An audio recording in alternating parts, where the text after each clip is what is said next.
Warahmatullahi wabarakatuh. Yang saya hormati Bapak Ihsan Kasintel Kejari Serang. Yang kedua Bapak Muhammad Siddiq Kasubsi 1 Kejari Serang. Hari ini kita akan melaksanakan diskusi panel bekerja sama dari PWI Serang Raya bekerja sama dengan Sultan TV, dan hari ini narasumbernya dari Kejari Serang dengan tema implementasi Jaksa Garda Desa bebas jerat hukum desa jadi mandiri.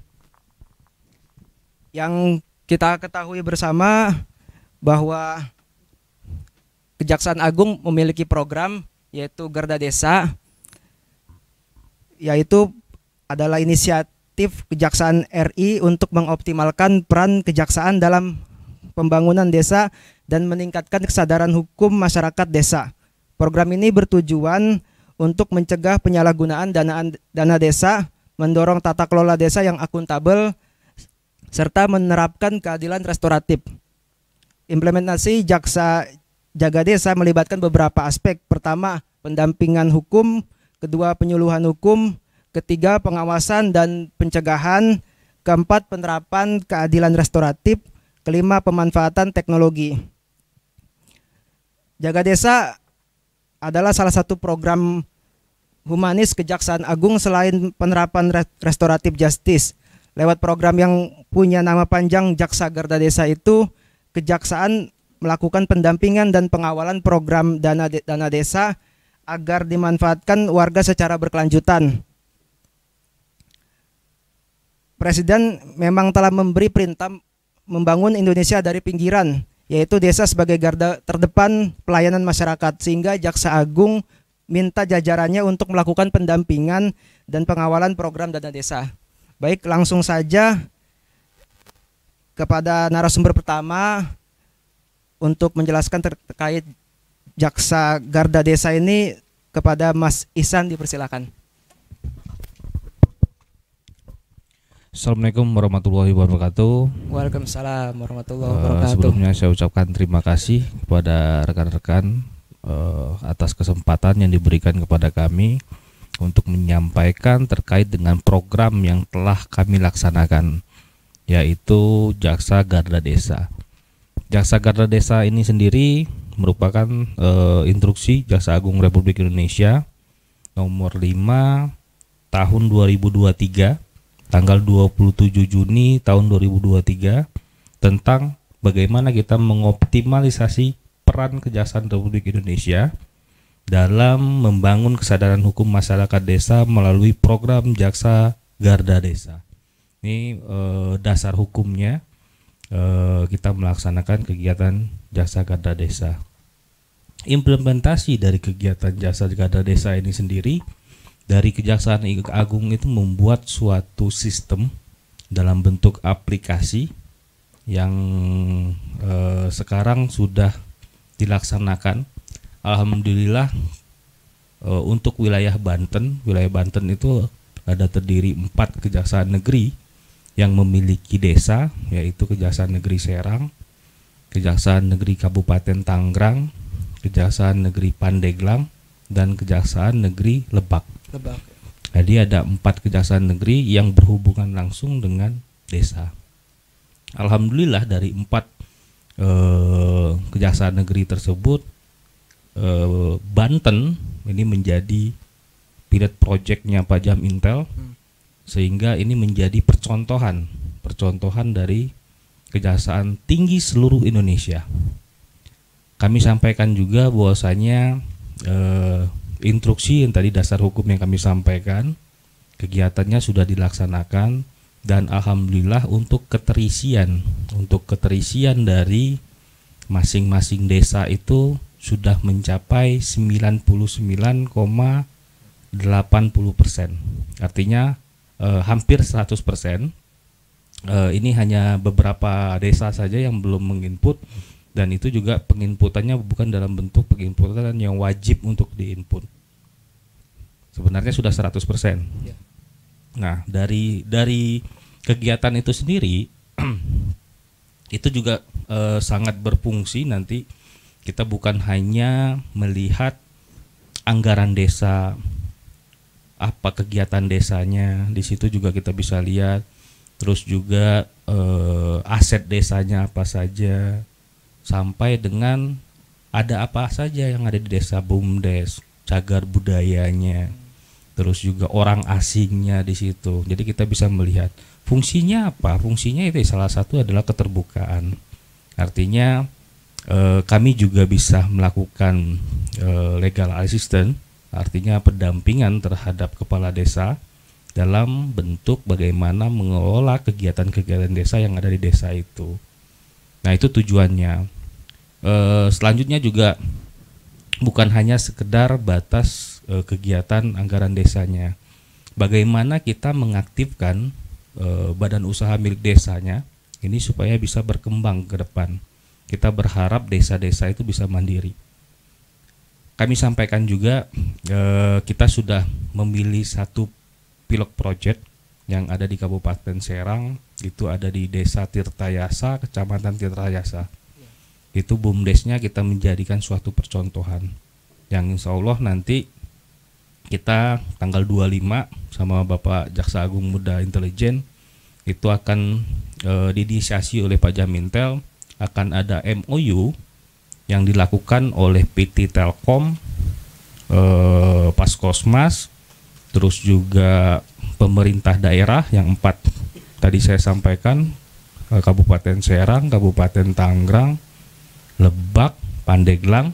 Ini akan menandatangani MOU di Kabupaten Tangerang itu dalam bentuk pengoptimalan bagaimana ke depannya BUMDes itu bisa mandiri. Saya contohkan saja di tujuannya. Seperti contohnya kenapa ada Telkom. Telkom ini dia memiliki alat. Alat itu bisa untuk melakukan pengecekan kadar tanah yang ada di, misalnya desa itu punya BUMDesnya tanaman misalnya ya, dia bisa mengecek ini tanah cocoknya ditanam apa ya. Nah itu salah satunya kerjasama nanti dari pemerintah daerah maupun desa kepada PT Telkom. Yang kedua, kerjasama misalnya pasar nasional Paskosmas itu, ini bagaimana nanti pada saat jangan sampai dari BUMDes itu sudah berhasil melaksanakan kegiatannya, tapi pasarnya siapa yang menjamin dengan harga yang tertentu?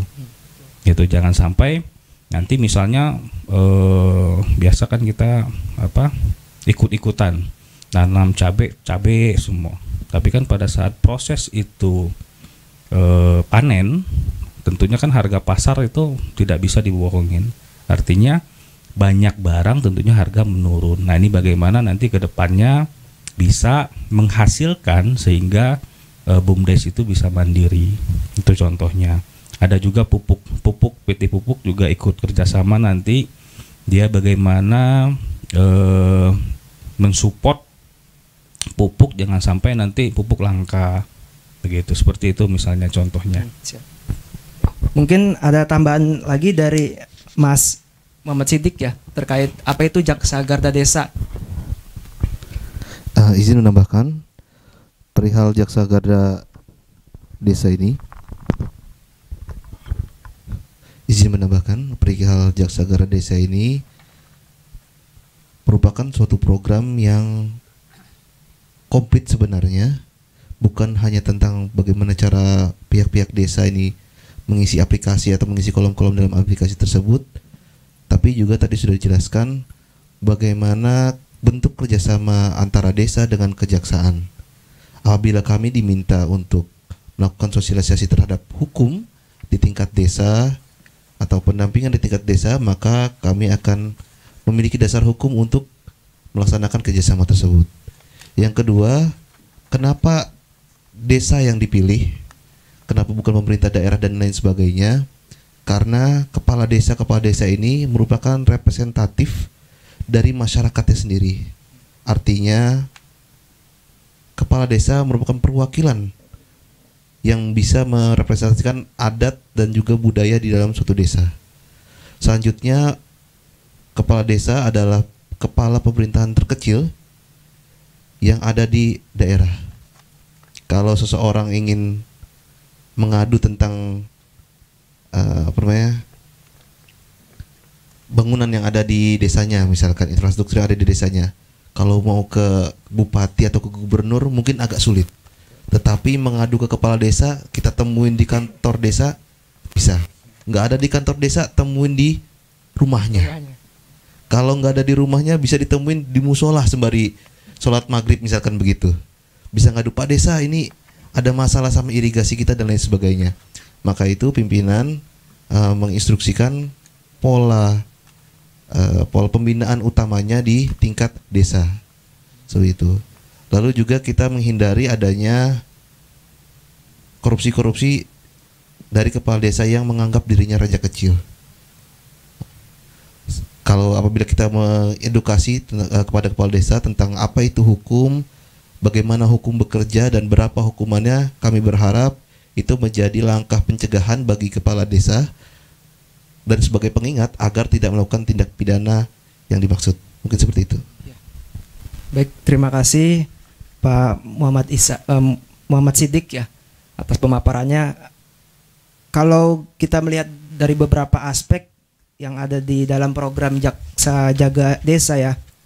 Pertama ada aspek pendampingan hukum, kedua penyuluhan hukum, ketiga pengawasan dan pencegahan, keempat penerapan keadilan restoratif, dan yang kelima pemanfaatan teknologi. Kelima aspek ini seperti apa ya pengimplementasiannya di dalam pelaksanaan program ini di lapangan? Seperti yang tadi disampaikan, program Jaksa Garda Desa ini atau disingkat Jaga Desa itu beberapa kegiatan di dalamnya. Seperti kita ambil contoh pengawalan penggunaan dana desa. Lewat pengisian yang disampaikan oleh kepala desa atau operator desa kepada kami, maka kami bisa memiliki data yang komprehensif tentang apa yang terjadi di desa tersebut. Baik dari segi pendapatan asli desanya atau PADES-nya. Baik dari bagaimana cara pengelolaan para kepala desa dalam mengelola anggarannya. Sampai dengan bagaimana bentuk pertanggungjawaban mereka atas pengelolaan dana desa yang telah mereka laksanakan. Seperti itu. Lalu yang kedua, pendampingan. Pendampingan ini maksudnya apabila terdapat masalah, misalkan seorang kepala desa ingin berkontrak dengan pihak ketiga misalkan, Pak, bagaimana sih Pak cara membuat kontrak?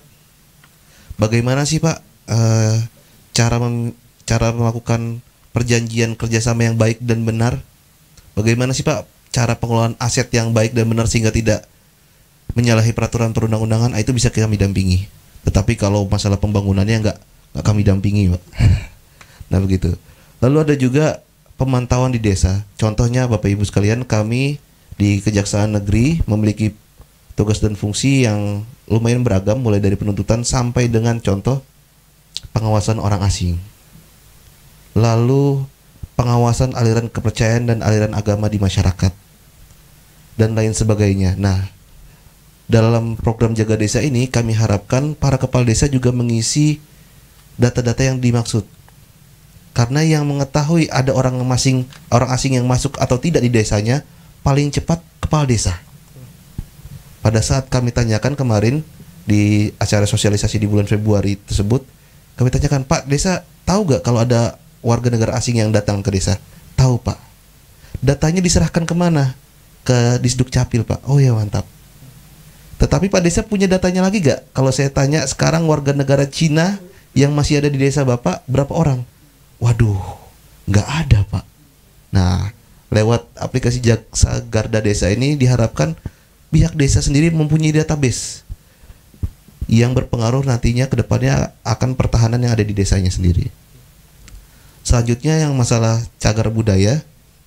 Nah ini mempengaruhi Bapak Ibu sekalian.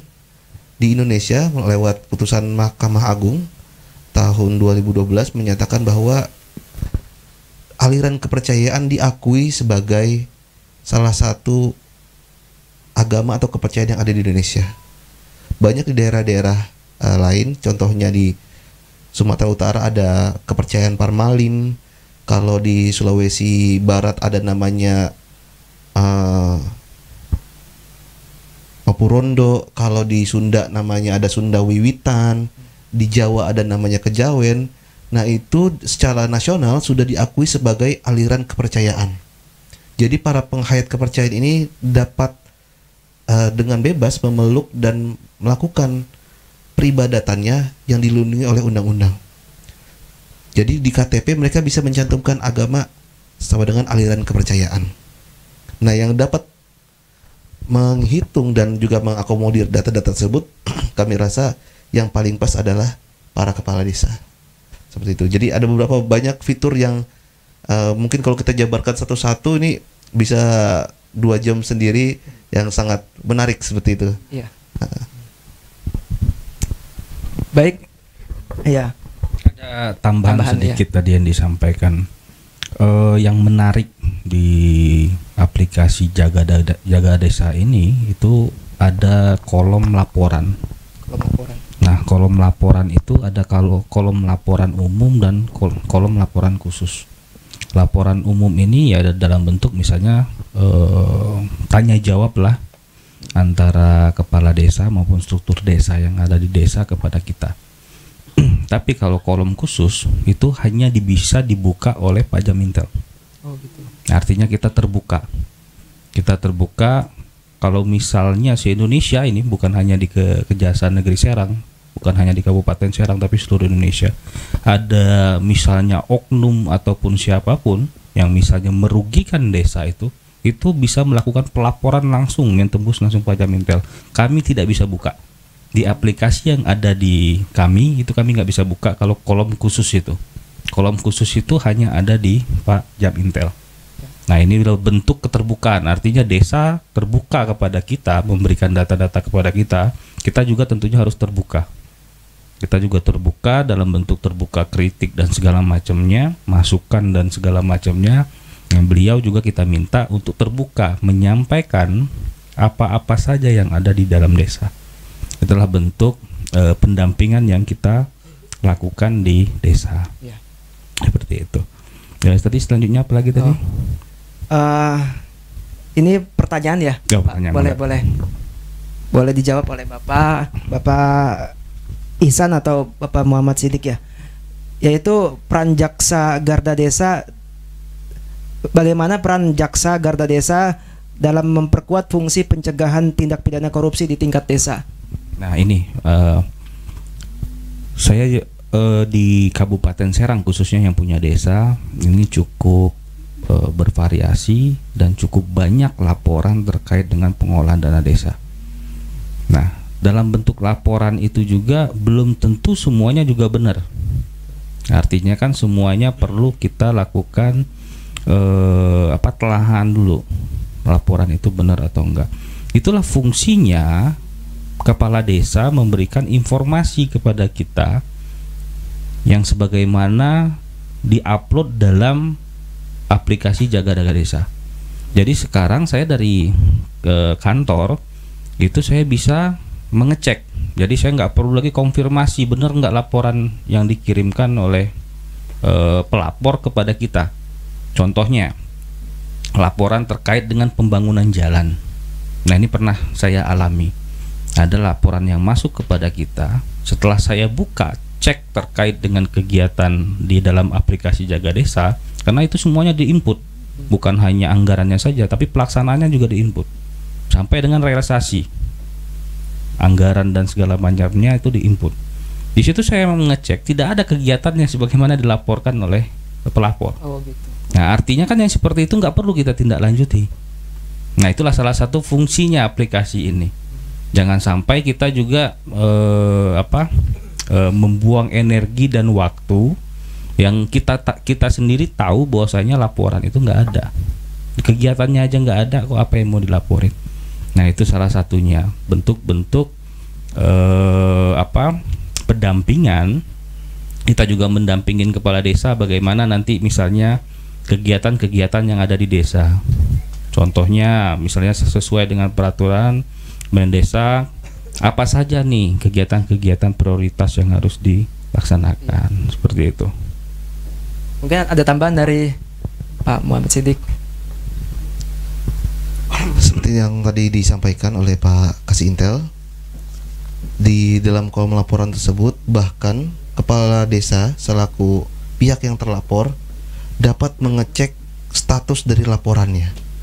Kita ambil contoh, misalkan ada desa A dilaporkan oleh B. Kalau kata B kepada kami, Pak, di desa A sudah ada pembangunan jembatan misalnya. Jembatan tahun 2024. Jembatannya sudah rusak, Pak, sekarang Pak, di tahun 2025. Nah, kami bisa mengecek di dashboard tersebut apakah di tahun 2024 atau 2023 ada pembangunan jembatan. Kalau tidak ada, kami tidak perlu melakukan konfirmasi lebih lanjut, dan kami bisa langsung jawab di tempat kepada pelapornya pada saat itu juga, karena database kami sudah lengkap.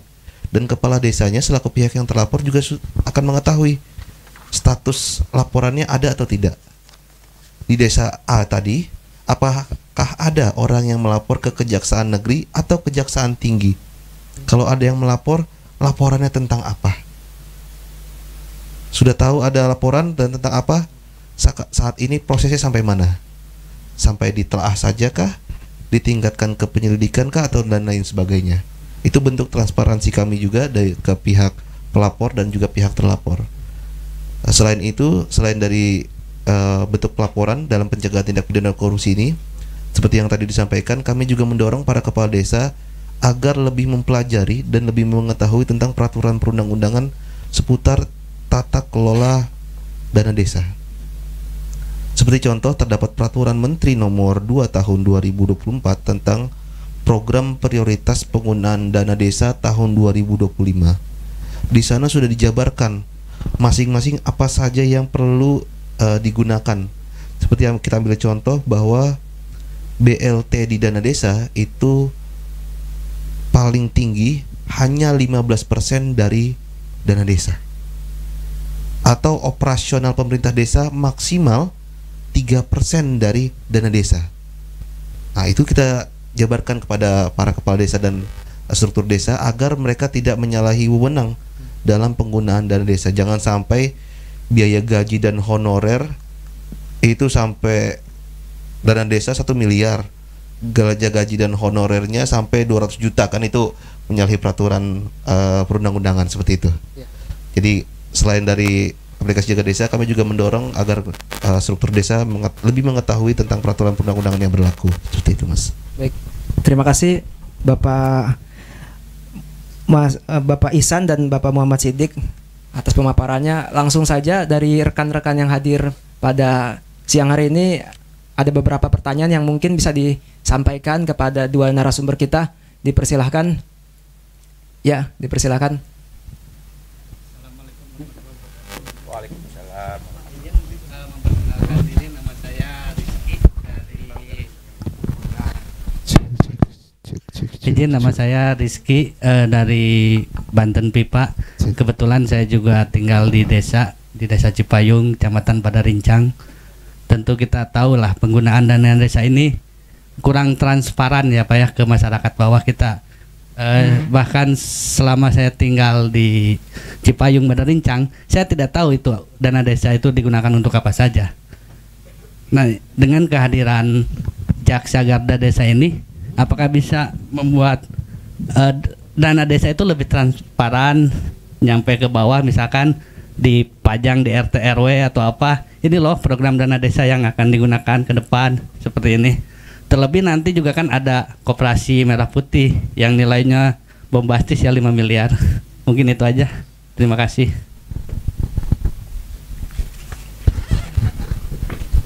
Bisa langsung dijawab Pak ya? Saya langsung jawab ya. Aplikasi Jaga Desa ini adalah salah satu bentuk transparansi kepala desa kepada penegak hukum. Dalam bentuk transparansi kepala desa kepada masyarakat, tentunya setiap desa itu perlu untuk menyampaikan anggaran dana desa diperuntukannya untuk apa? Kan seperti itu pertanyaannya. Nah, seharusnya setiap desa juga menyampaikan di dalam papan pengumuman setiap desa-desa. Saya ada beberapa desa kunjungan ke lapangan. Saya kebetulan 32 kecamatan, Pak, sudah saya datangin dan sudah saya berikan sosialisasi terkait bagaimana kegiatan Jaksa Jaga Desa ini. Ada beberapa yang saya datangin, itu salah satu masukan yang saya berikan kepada kepala desa. Pak Kepala Desa, tolong kegiatan desanya diumumkan dalam bentuk spanduk. Anggarannya sekian, diperuntukannya untuk apa saja. Itu sudah saya sarankan. Dan alhamdulillah, Pak, beberapa desa yang kami kunjungin juga sudah melakukan itu. Itulah salah satu bentuk transparansi dari kepala desa. Sebenarnya seperti ini juga. Tujuannya sendiri kan kita memahami bersamalah bahwasanya kepala desa itu dipilih atas ketokohannya, bukan ya tentunya yang dekat sama masyarakat lah ketokohan beliau. Bukan berarti beliau akademisi atau segala macam. Nah, ini perlu kita sadari bersama dan perlu pemahaman bersama. Makanya Pak Jaksa Agung melalui Pak Jam Intel mengusulkan kepada kita untuk mengawal kepala desa ini. Jangan sampai yang bersangkutan berhadapan dengan hukum karena ketidaktahuannya. Nah, itu tujuannya kita. Karena ketidaktahuannya berbeda. Makanya penindakan yang kita lakukan kepada kepala desa itu selalu kita sharing. Selalu kita kita cari dulu mensreanya ada nggak mensreanya. Jangan sampai seorang kepala desa itu melakukan perbuatan melanggar hukum itu karena ketidaktahuannya. Nah, itulah fungsinya kita, fungsi Kejaksaan Negeri Serang untuk melakukan pendampingan terhadap kegiatan-kegiatan yang ada di desa itu. Tapi kembali lagi kami juga sifatnya menunggu, artinya perlu juga keterbukaan antara kepala desa dengan kita. Apa permasalahan yang ada di desa, sampaikan kepada kita, kita berikan solusi bagaimana kepala desa itu nanti melaksanakan kegiatan yang ada di desa beliau PD. Nah, itu maksudnya. Jadi makasih Pak masukan, alhamdulillah juga sudah kami sampaikan. Nanti kita sama-sama ingatkan kepala desa untuk selain transparansi kepada kita di dalam aplikasi Jaga Desa juga dapat lebih melibatkan masyarakat desa dalam artian untuk mengetahui kegiatan-kegiatan apa saja yang dilakukan di desa. Seperti itu. Gitu Pak ya. Mungkin ada tambahan juga dari Pak Muhammad Siddiq atas pertanyaannya. Untuk masyarakat desa yang ingin mengetahui bagaimana cara kepala desanya dalam mengelola keuangan, apa saja peruntukannya, berapa besaran biayanya, ini terdapat beberapa cara Bapak Ibu sekalian. Yang pertama, setiap desa memiliki kantor desa dan di depan kantor desa wajib diumumkan program apa dan berapa besaran biayanya, walaupun tidak terperinci. Misalkan contoh tadi bantuan langsung tunai berapa ratus juta, biaya operasional perangkat desa berapa ratus juta, dan lain sebagainya. Itu cara pertama. Cara kedua, bagaimana cara mengetahui kepala desa ini mengelola anggarannya? Dengan mengikuti musyawarah desa atau musdes. Nah, ini kadang mohon maaf, masyarakat desanya kurang aware, kurang ikut serta. Tingkat ikutsertaan dalam musyawarah desanya ini agak kurang. Kami berharap dengan pemberitahuan kami pada saat ini dapat meningkatkan tingkat partisipasi masyarakat pada musyawarah di masing-masing desanya. Biasanya musyawarah desa itu juga memanggil pihak-pihak keamanan seperti Babinsa, Babin Kamtipmas, perwakilan dari kecamatan, perwakilan dari RT RW dan lain sebagainya. Itu silakan disampaikan aspirasinya, disampaikan masukan dan kritiknya, didaftarkan. Biasanya itu di situ yang agak kurang Bapak Ibu sekalian. Itu cara yang kedua. Tadi sudah lewat kantor desa yang ada spanduknya, lalu lewat musyawarah desa, dan yang ketiga lewat lewat website Bapak Ibu sekalian. Nama websitenya jaga.id. Jaga.id. Silahkan dicek masing-masing desanya, tahun anggarannya bisa dilihat di situ. Mungkin itu saja. Jadi ada 3 cara untuk mengetahui apa peruntukannya. Yang pertama lewat langsung di kantor desa, lewat selebaran, mungkin perinciannya nanti ada di Mading Desa. Yang kedua lewat musyawarah desa, dan yang ketiga lewat sarana elektronik berupa jaga.id. Terima kasih. Ya, terima kasih atas pemaparannya. Mungkin masih ada lagi yang mau bertanya, ya dipersilahkan. Gantian.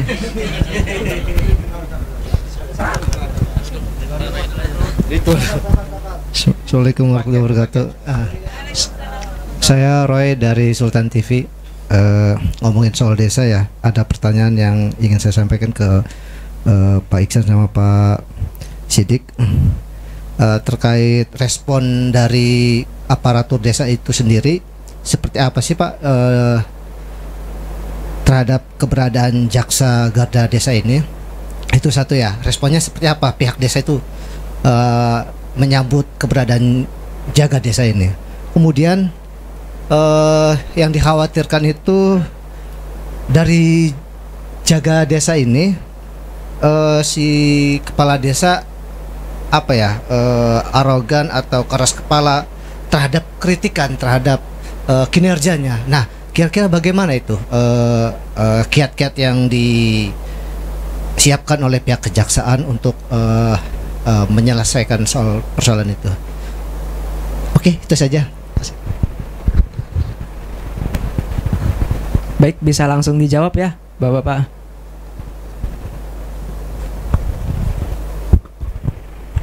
Terima kasih Bang Roy ya dari Sultan TV atas yang disampaikan. Pertama terkait dengan respon desa.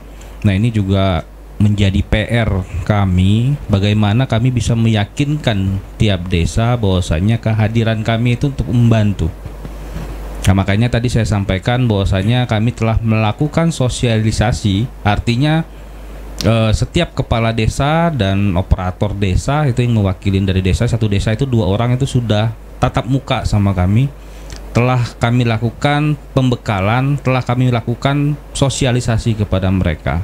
Nah, itulah bentuk meyakinkan kepada para kepala desa bahwasanya kehadiran kami di sini untuk membantu kepala desa. Itu yang pertama. Terus yang kedua, bagaimana respon kepala desa itu terhadap aplikasi Jaga Desa ini, kan begitu. Saya sampaikan tadi di awal juga bahwasanya keterisian dari aplikasi Jaga Desa itu di Kabupaten Serang, yang wilayah hukum Kejaksaan Negeri Serang, itu sudah mencapai 100%. Artinya seluruh kepala desa itu sangat meyakini apa yang kami sampaikan kepada mereka. Kami ini hadir untuk membantu kepala desa, itu tersampaikan sama mereka. Artinya kepala desa itu juga tanggapannya positif terhadap kegiatan-kegiatan apa yang dilakukan, terhadap kegiatan yang kami lakukan. Itu salah satu bentuk kepercayaan kepala desa kepada kami. Tentunya apabila kepala desa itu sendiri tidak mempercayai kita sebagai orang yang ingin membantu desa, tentunya mereka juga tidak perlu repot-repot melakukan penginputan apa yang ada di desa. Tapi alhamdulillah Bang Roy, untuk keterisian Kabupaten Serang itu sudah mencapai 100%. Artinya seluruh desa itu telah menginput 99,98. Itu kenapa seperti itu? Bukan berarti ada beberapa desa yang tidak menginput, enggak. Semua desa melakukan penginputan. Hanya ada 1-2 desa yang belum lengkap melakukan penginputan, itu saja. Tapi semuanya sudah melakukan penginputan. Artinya sudah 100% melakukan penginputan. Itulah bentuk kepercayaan kepala desa kepada kami setelah kami memberikan sosialisasi, memberikan pengertian bahwasanya kami hadir di sini untuk membantu desa. Respon yang diberikan kepala desa dalam bentuk aplikasi yang disampaikan pada kami, report yang terakhir yang tadi saya sampaikan. Artinya respon dari kepala desa cukup baik. Terus yang kedua terkait dengan apa? Kiat-kiat. Oh gini. Ya, kepala desa yang Oke. Kami juga memberikan kepemahaman kepada kepala desa. Kami hadir di sini bukan sebagai bemper, bukan. Tujuan kami hadir di sini adalah bagaimana kepala desa itu bisa memahami, jangan sampai dia terlibat pelanggaran hukum karena ketidaktahuannya. Nah, ini yang kami maksud. Tapi bukan berarti beliau dengan hadirnya kita menganggap bahwasanya semuanya aman. Enggak seperti itu juga. Artinya ada kepala desa ya, misalnya sudah kita sampaikan, sudah kita berikan sosialisasi, tetap melakukan perbuatan melanggar hukum, tetap kita tindak, Bang. Jadi tidak juga kepala desa, wah aman, ini ada aplikasi jaga desa. Justru dengan adanya aplikasi jaga desa ini, kita bisa sama-sama mengawasi. Bukan berarti dengan aplikasi ini saya memastikan bahwasanya di desa, seluruh desa Kabupaten Serang ini tidak ada tindak pidana korupsi. Tidak juga. Tapi setidaknya dengan hadirnya kita bisa meminal ke minim untuk perbuatan-perbuatan yang dilakukan itu. Karena kembali lagi kan ke person. Kita tidak bisa memaksakan seseorang itu untuk memaksakan dengan apa yang sama dengan pemikiran kita.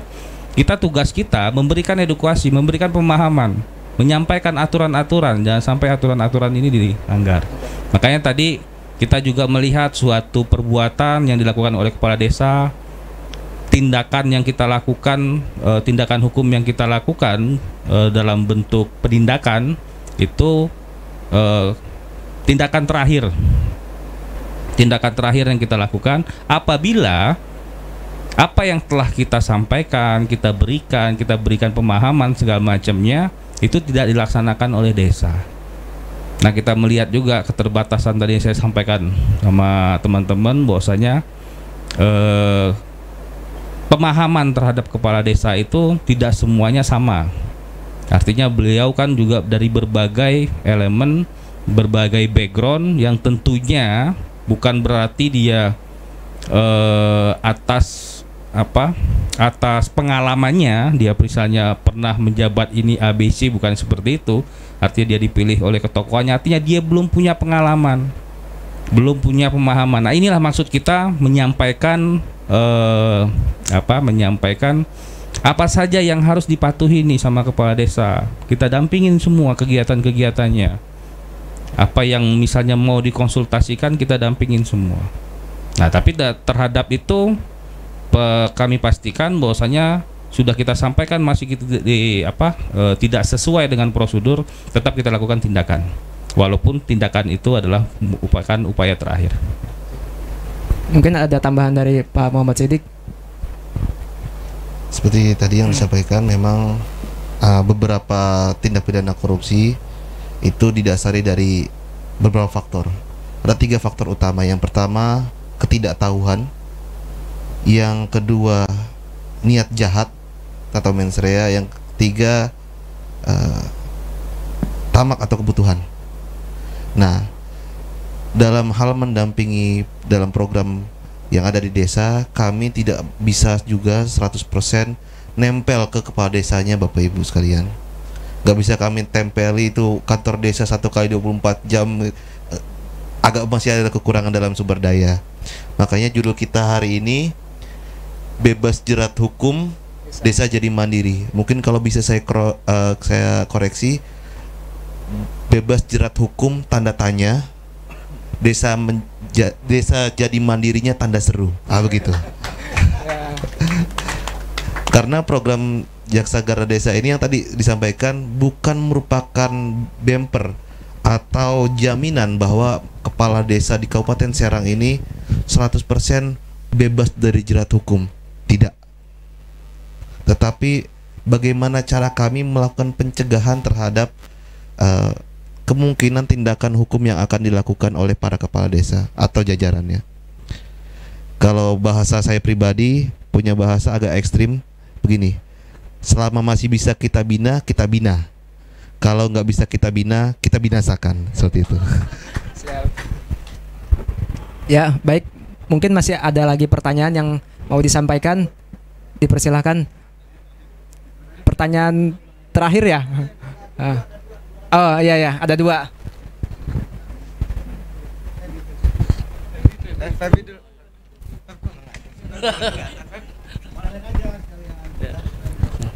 Assalamualaikum warahmatullahi wabarakatuh. Saya Feby dari media online Top Media. Paling yang mau saya tanyakan nih Pak, bagaimana dari Kejari sendiri untuk meningkatkan pengawasan, sedangkan kan nih dana desa di 2025 nih naik nih jadi 71 triliun dan 20% itu untuk ketahanan pangan. Bagaimana tuh dari Kejari sendiri untuk mengawasi supaya program itu sesuai dan tepat sasaran supaya tidak melenceng? Itu sih Pak. Kasih sebelumnya. Satu lagi aja langsung. Cek. Bismillahirrahmanirrahim. Assalamualaikum warahmatullahi wabarakatuh. Izin Pak, saya Hendy Pak dari Jawa Pos. Sebetulnya tidak jauh beda pertanyaan dengan Pak Feby yang tadi, urusan ketahanan pangan. Ya, ini relate dengan programnya Pak Presiden ya untuk ketahanan pangan Indonesia biar bagus. Nah, ini kan di desa ini kan dana desa juga ada peruntukannya untuk ketahanan pangan ya Pak. Programnya namanya Katapang, mungkin ketahanan pangan. Nah, ini mau kemungkinan di tahun ini mungkin Katapang ini lebih dimaksimalkan seiringan dengan adanya program ketahanan pangan ini. Nah, untuk program ketahanan pangan ini sedikit banyak sebetulnya di desa itu ada banyak masalah gitu Pak. Satu sisi programnya bagus, tapi pelaksanaannya kadangnya nggak sesuai dengan kondisinya gitu. Kadang ada ketika desa bermain ikan atau main kambing, ada laporan bahwa kambingnya hilang atau mati. Itu dalam laporannya kan pasti mereka bermanuver tuh Pak, entah bagaimana biar lolos mungkin dari jeratan hukum. Nah itu bagaimana peningkatan pengawasan dari Kejaksaan Negeri Serang nih untuk mengawasi itu biar program Presiden juga maksimal gitu Pak di desa-desa, apalagi dengan ada kaitannya kan dengan MBG nih Pak. Ya, terima kasih Pak. Assalamualaikum warahmatullahi wabarakatuh. Terima kasih Bang Feby dan Bang Hendy. Saya langsung saja terkait pengawasan yang kita lakukan, bahwasanya di dalam aplikasi itu Bang, itu sudah lengkap sampai dengan pertanggungjawaban, sampai dengan foto dokumentasi pekerjaan dan dokumentasi pertanggungjawaban. Artinya kami melihatnya dari situ bahwasanya pekerjaan itu benar dilaksanakan. Benar dilaksanakan dalam artian pelaksanaan itu bisa tepat waktu, tepat mutu, dan tepat sasaran. Kami melihat seperti itu. Tapi namanya kenyataannya namanya makin berlanjut kan, teknologi juga semakin tinggi. Tentunya juga kita juga tidak bisa memastikan bahwasanya pekerjaan itu bisa terlaksana sebagaimana yang diinginkan. Nah, itulah fungsinya selain pemantauan dalam bentuk pengawasan dalam aplikasi, kita juga berikan kolom terkait dengan pendampingan asisten terhadap kegiatan-kegiatan apa yang dilaksanakan. Dan itu juga sifatnya apabila kepala desa itu memberikan pertanyaan kepada kita atau meminta kepada kita. Kalau kepala desa itu sifatnya juga pasif, artinya kami hanya memantau dalam bentuk aplikasi. Nah, dalam bentuk aplikasi tentunya nanti terlihat di situ tuh, mulai dari foto kegiatan. Misalnya contohnya kegiatan dari saya sampaikan pekerjaan fisik, foto kegiatannya ada di situ. Terus juga pertanggungjawabannya ada di situ. Karena bukan hanya tepat waktu, tepat mutu, tepat sasaran, perlu juga bagaimana desa-desa ini juga tepat administrasi. Kesalahan administrasi jangan sampai nanti menjadi peluang terhadap perbuatan melawan hukum. Itu bentuk pengawasan yang kita lakukan. Kalau kita melakukan pengawasan setiap desa juga rasanya juga dengan keterbatasan sumber daya organisasi yang ada di intelijen, juga keterbatasan personil, juga tidak mungkin juga kita untuk mengawasi semua desa itu. Makanya tadi dari awal saya sampaikan, ini kegiatan bukan aplikasi Jaga Desa ini bukan kegiatan yang bisa kita pastikan bahwasanya setiap kepala desa itu bebas dari jeratan tindak pidana korupsi. Bukan. Kami tidak bisa menjamin itu. Tapi setidaknya kami membantu desa agar kepala desa melakukan suatu perbuatan dia bisa lebih percaya diri pertama dengan kita hadirkan peraturan-peraturan misalnya, dan juga bisa lebih transparan, bisa meminim lah terkait dengan perbuatan tidak pidana korupsi. Itu yang kita maksud. Kalau dibilang menjamin, tidak mungkin kita bisa menjamin desa yang ada di Kabupaten Serang itu jumlahnya ada berapa?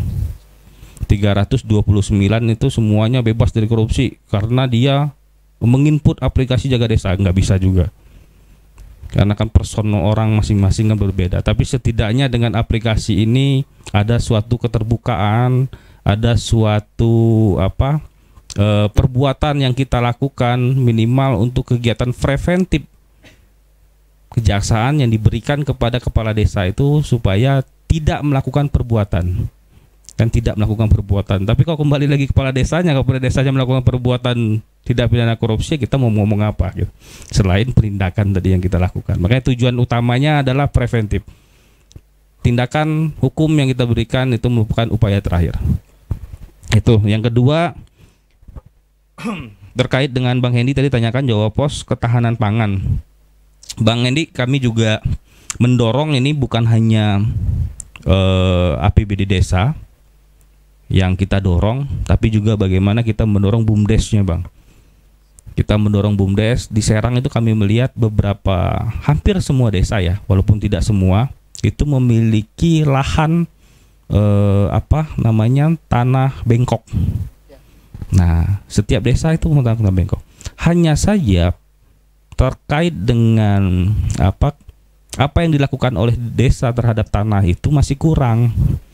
Malah ada beberapa desa misalnya menyewakan. Nah, kami mendorong kepala desa, BUMDes utamanya, ini bagaimana bisa memanfaatkan tanah-tanah bengkok desa ini bisa dioptimalkan terkait dengan ketahanan pangan misalnya. Dan tentunya harapan kita supaya desa itu bisa mandiri ke depan. Salah satu contohnya tadi yang saya sampaikan, kita berupaya menginisiasi pemerintah daerah, kita libatkan bersama-sama dengan desa, kita kerjasamakan dengan PT Telkom terkait dengan kesuburan tanahnya. Jangan sampai nanti dari desa itu sendiri nggak tahu, jadi hanya ikut-ikutan nanam ini semua. Jadi bisa sharing dia. Nah, tujuannya seperti itu, kita untuk meningkatkan ketahanan pangan yang ada di desa. Itu tujuan kita. Ada tambahan? Mungkin sedikit saja ditambahkan. Benar Bapak, di Peraturan Menteri Desa nomor 2 tahun 2024 untuk ketahanan pangan itu minimal 20%. Ini angka minimalnya. Minimalnya 20%. Itu dimaksud agar struktur desa dapat lebih meningkatkan tingkat produksi pangan atau pengolahan pangan yang ada di desanya. Seperti itu. Jadi di Peraturan Menteri Desa nomor 2 tahun 2024 tentang program prioritas penggunaan dana desa di tahun 2025, memang untuk ketahanan pangan nominalnya minimal 20%. Begitu. Nah, bagaimana cara memastikannya, Bapak? Nah, kita bisa melihat dari program apa yang menjadi langkah selanjutnya dari penggunaan ketahanan pangan tersebut. Seperti kita ambil contoh, kalau pembangunan kantor desa itu nggak ada berhubungannya sama ketahanan pangan. Tetapi kalau ada pembelian ternak, subsidi pupuk atau pengadaan pupuk di BUMDes dan lain sebagainya, nah ini dapat membantu dalam program ketahanan pangan. Pemerintah pusat dalam perpanjangan tangannya memang memiliki beberapa program prioritas yang langsung menyentuh desa. Seperti contoh program Ketapang tadi, ketahanan pangan. Lalu ada program makan bergizi gratis yang dicoba diinisiasi agar masing-masing desa itu mempunyai produk pertanian unggulan sehingga mempunyai istilah desa tematik. Desa A bisa dibilang desa wortel, desa B desa gabah atau desa padi, desa C desa cabai dan lain sebagainya. Itu untuk mendukung program MBG ini. Lalu nanti ada juga koperasi merah putih. Lalu banyak Pak.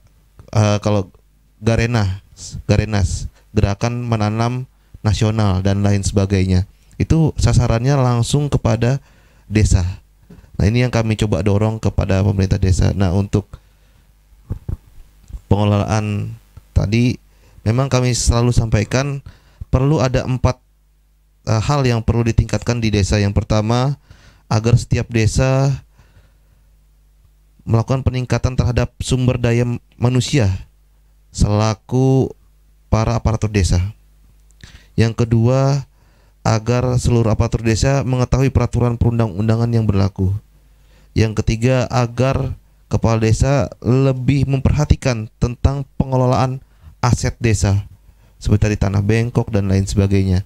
Lalu yang terakhir, agar kepala desa selaku pembina dapat memaksimalkan dan juga memperhatikan pengelolaan BUMDes yang ada di desanya masing-masing. Mungkin itu saja, Pak. Baik, terima kasih atas pemaparannya.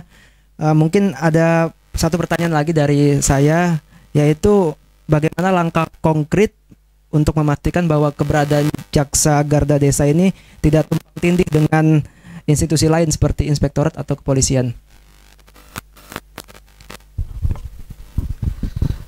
Jadi perlu diperhatikan bahwa kami di Kejaksaan berperan sebagai aparat penegak hukum. Kami berperan sebagai aparat penegak hukum bersama-sama dengan kepolisian dan juga Komisi Pemberantasan Korupsi atau KPK dalam hal penindakan tindak pidana korupsi. Kalau dalam tindak pidana umum, kami sebagai jaksa penuntut umum dan juga jaksa eksekutor saja, bukan jaksa penyidik.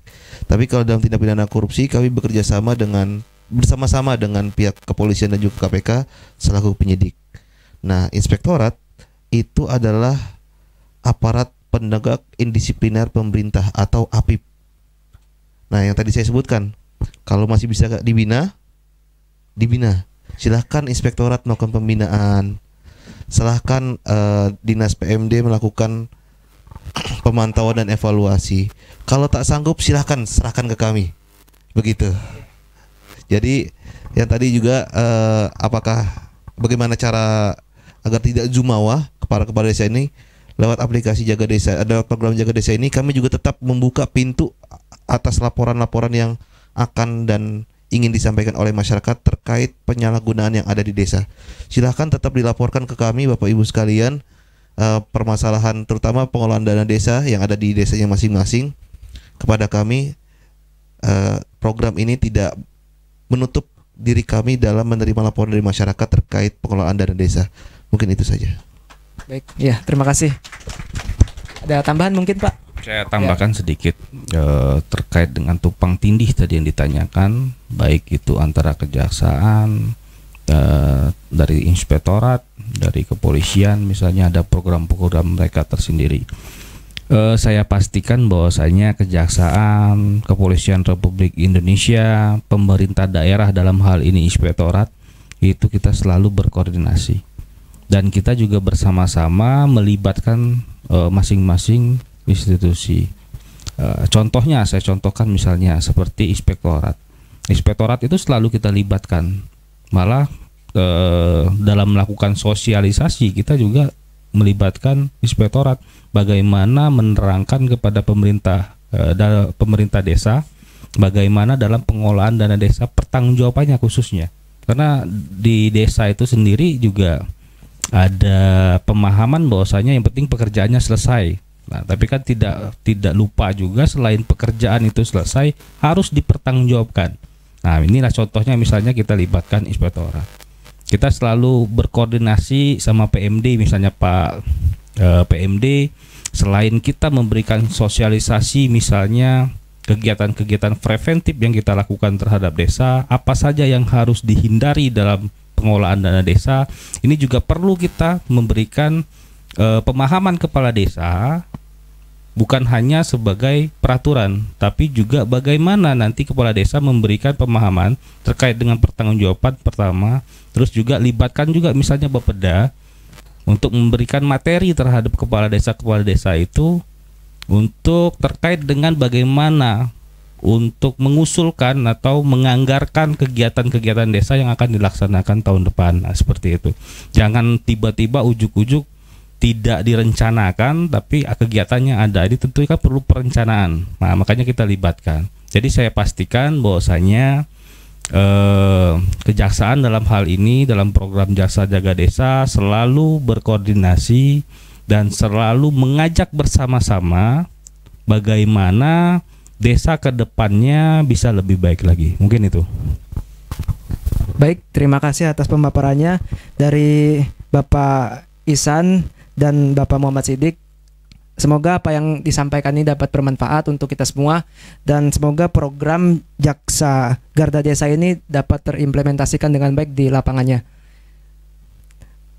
Mungkin cukup sekian yang dapat atau diskusi panel ini kita akhiri. Kurang lebihnya saya moderator, mohon maaf. Wassalamualaikum warahmatullahi wabarakatuh.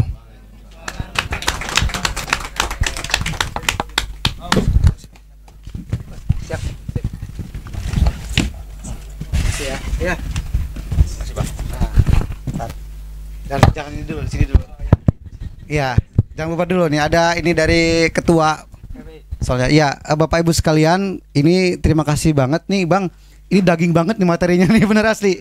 Pak Mas Siddiq, Mas Ihsan, terima kasih banyak ya sudah mau berbagi dengan teman-teman Persatuan Wanita Indonesia Serang Raya. Saya kira kenapa ini penting biar teman-teman juga paham tidak salah dalam menulis, sehingga diskusi dengan Pak Ketua ini, Bang, ini bahas apa? Bahas jaga desa, karena saya kira sebelum bersosialisasi atau teman-teman nulis berita itu harus paham dulu apa. Dan tadi saya sendiri ini lumayan nih, banyak banget insight-insight yang luar biasa. Sekali lagi terima kasih Abang sekalian.